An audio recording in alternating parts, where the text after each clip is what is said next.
नमस्ते दोस्तों। आज के इस एक्सप्लेनर में हम एक बहुत ही मजेदार सफर पर निकलने वाले हैं।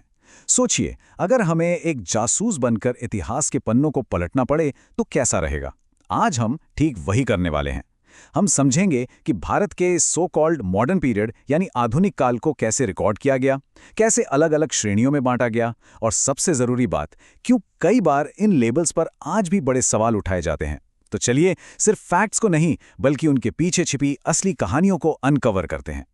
आगे बढ़ने से पहले जल्दी से आज का रोड मैप देख लेते हैं।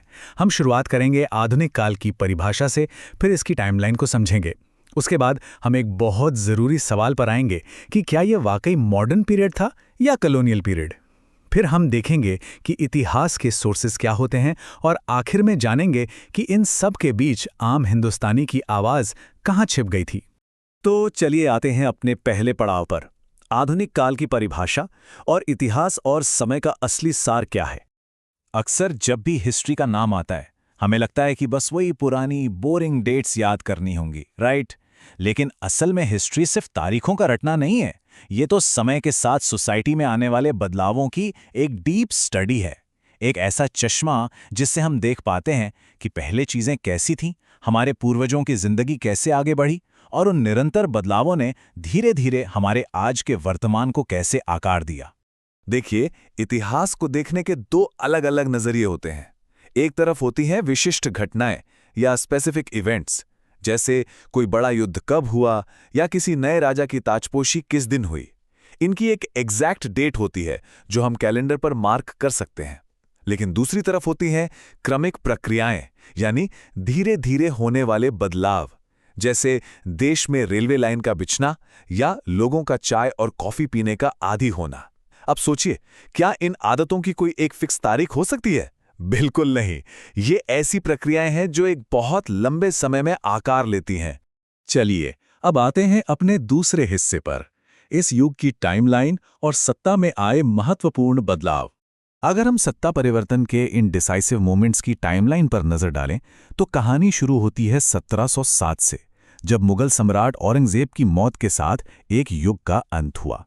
यहीं से आधुनिक काल की शुरुआत मानी जाती है, क्योंकि क्षेत्रीय शक्तियां उभरने लगी थीं। फिर आता है 1757, प्लासी का युद्ध, जिसने भारत में ब्रिटिश सत्ता की नींव को मजबूत कर दिया। इसके ठीक 100 साल बाद 1857 भारत ने आज़ादी की पहली लड़ाई लड़ी, और एक लंबे संघर्ष के बाद आखिरकार 1947 का साल आया, जब इंडिया इंडिपेंडेंस एक्ट पास हुआ।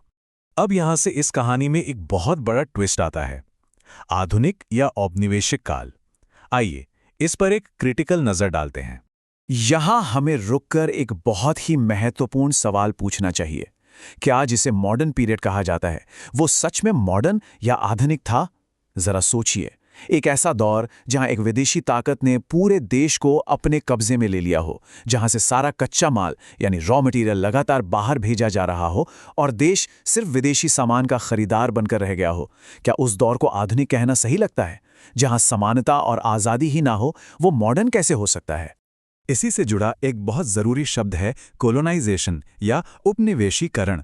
इसका सीधा सा मतलब है जब एक शक्तिशाली देश किसी दूसरे देश को पूरी तरह से अपने अधीन कर लेता है। इससे वहाँ की राजनीति, इकोनॉमी और कल्चर सब कुछ बदल जाता है। अंग्रेज़ों ने हमारे साथ एग्जैक्टली यही किया। उन्होंने भारत को अपनी एक कॉलोनी बना दिया, और यही वजह है कि हमारे बहुत से प्रमुख इतिहासकार इस समय को मॉडर्न काल नहीं बल्कि कॉलोनियल यानी औपनिवेशिक काल बुलाना ज़्यादा सही मानते हैं। चलिए अब देखते हैं इस इन्वेस्टिगेशन का चौथा हिस्सा, ऐतिहासिक स्रोत। इतिहासकार ये सब पता कहाँ से लगाते हैं? इतिहासकार इन पहेलियों को एक साथ कैसे जोड़ते हैं? इसके लिए वो दो तरह के सोर्सेस का इस्तेमाल करते हैं। पहले हैं प्राइमरी सोर्सेस। ये बिल्कुल उस समय के डायरेक्ट सबूत होते हैं, जैसे उस दौर की किताबें, पेंटिंग्स, गवर्नमेंट रिपोर्ट्स या फिर इमारतें। दूसरे होते हैं सेकेंडरी सोर्सेस। ये वो आर्टिकल्स, किताबें या रिव्यूज होते हैं जो बाद में इतिहासकारों द्वारा लिखे जाते हैं, जब वो इन्हीं प्राइमरी सोर्सेस की गहराई से स्टडी करते हैं। अब इन पुरातात्विक स्रोतों और ऐतिहासिक इमारतों को ही ले लीजिए। ये सिर्फ ईंट पत्थर के पुराने ढांचे नहीं हैं, ये हिस्ट्री के एकदम लाइव एग्जाम्पल्स हैं।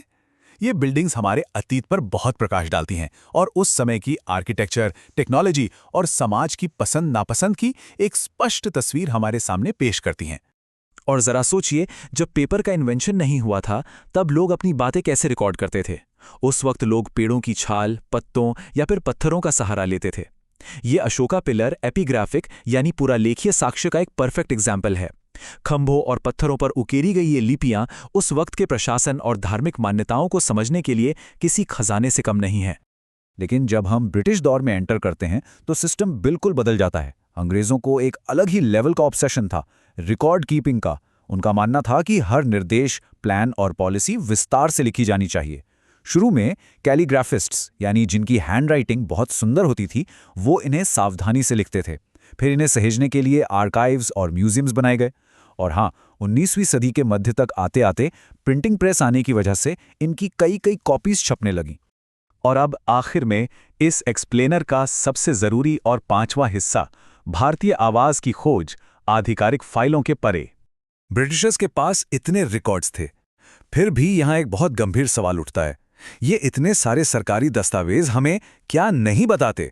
देखिए, ये ऑफिशियल रिकॉर्ड्स सिर्फ वही बताते हैं जो कुर्सी पर बैठे लोग सोचते थे। वो भविष्य के लिए क्या बचाना चाहते थे, बस वही इन फाइलों में है। इन शानदार पन्नों में ये कहीं दर्ज नहीं होता कि उस समय देश की आम जनता वास्तव में क्या महसूस कर रही थी और उनके असली संघर्ष क्या थे। तो इस अधूरी कहानी को पूरा करने के लिए इतिहासकारों को ऑफिशियल फाइलों से बाहर निकलकर ऑल्टरनेटिव सोर्सेज यानी वैकल्पिक स्वदेशी स्रोतों की तरफ मुड़ना पड़ता है। वो क्या है? आम लोगों की लिखी डायरियां, फाहियान या हुएनसांग जैसे यात्रियों के अकाउंट्स जो बिल्कुल निष्पक्ष थे। इसके अलावा बड़े नेताओं की आत्मकथाएं और यहां तक कि लोकल बाजारों में बिकने वाली वो छोटी छोटी पॉपुलर बुकलेट्स जो उस समय के समाज की असली धड़कन को दर्शाती थीं। कंक्लूजन यही है कि आधुनिक काल का जो भी इतिहास आधिकारिक तौर पर लिखा गया, वो मुख्य रूप से ब्रिटिश गवर्नर जनरलों की जिंदगी और उनकी नीतियों के इर्द गिर्द ही घूमता रह गया। उस ऑफिशियल हिस्ट्री में आम भारतीयों की गतिविधियों, उनके संघर्षों और उनकी भावनाओं के लिए कोई जगह ही नहीं थी। वे उसमें फिट ही नहीं बैठते थे। ये हमें एक बहुत गहरे विचार के साथ छोड़ जाता है। इतिहास पढ़ते समय हमें हमेशा खुद से ये जरूर पूछना चाहिए कि कलम किसके हाथ में थी और किसकी कहानी हमेशा के लिए अनकही रह गई। आपको क्या लगता है, ऐसी और कितनी कहानियां होंगी जो कभी सामने ही नहीं आईं? सोचिएगा जरूर।